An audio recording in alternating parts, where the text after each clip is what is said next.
رسول کریم صلی اللہ علیہ وآلہ وسلم نے فرمایا، اے عائشہ، کیا تم نے کبھی مجھے بری یا گندی زبان میں بات کرتے سنا؟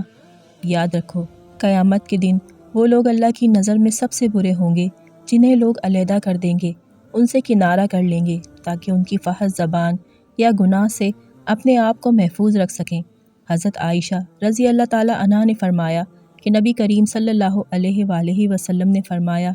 اے عائشہ رضی اللہ تعالیٰ عنہا، لوگوں میں سے بدترین لوگ وہ ہیں جن کی تعظیم ان کی زبانوں سے بچنے کے لیے کی جائے۔ نبی کریم صلی اللہ علیہ وآلہ وسلم نے ارشاد فرمایا، میرے صحابہ رضی اللہ تعالیٰ عنہ کو برا نہ کہو اور گالی نہ دو،